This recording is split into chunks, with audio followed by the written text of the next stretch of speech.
Un bellissimo campo, complimenti, però con te voglio parlare come responsabile dei nuovi lavori che sono stati effettuati in questo campo. Quali saranno le novità di Val San Zibio? Siamo intervenuti sotto vari profili.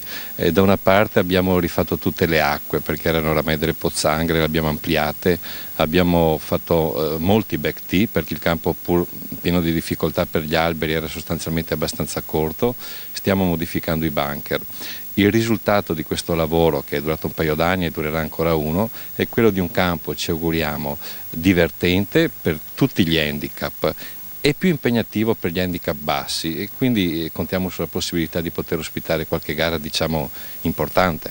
Le novità di questo campo è un campo innanzitutto molto pulito, perché da qualsiasi punto si può vedere una buca, l'altro green, il fairway, è un campo molto molto piacevole. Ecco, qual è la buca che tu ami di più?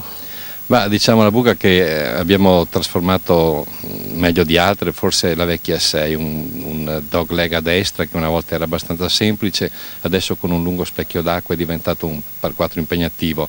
Un'altra modifica importante è stata quella che hai ricordato prima di 2 bunker della 9 e della 18, che sono molto più grandi di come erano prima, con dei bunker, dei target bunker attorno, e poi ci aspettiamo un ultimo lavoro importante che è quello di creare un grande T su 2 buche che sono la 3 e la 8, in modo da avere quell'immagine scenica di cui parlavi, un po' più così, insomma, piacevole il campo, perché tu hai detto bene, stiamo cercando di trasformare questo campo che ha le buche circondate da alberi in un park course, cioè in un campo in cui ci siano dei gruppi di alberi, in modo che anche il giocatore qualche volta possa salvarsi dalle piante.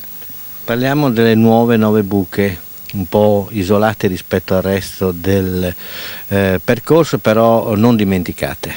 No, ti dirò, le 9 buche per noi sono una valvola importantissima, per noi, per i giocatori che vengono a trovarci.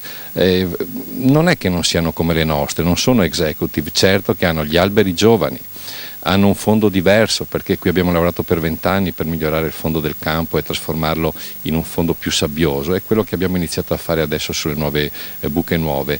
Diciamo che non le dimenticheremo certo, soprattutto il prossimo anno abbiamo un programma di interventi, di miglioramento dell'impianto di irrigazione eccetera, che dovrebbe riportarle ad un buon livello.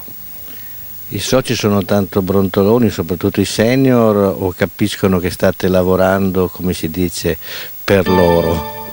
No, siamo in tanti, siamo in più di siamo in 760, quindi è ovvio che ci siano sempre delle critiche che vengono sempre apprezzate, come si dice, quando sono costruttive, però fra tanti soci questo siamo abbastanza abituati. Ecco. Certo che ascoltiamo con attenzione tutti e cerchiamo di far tesoro.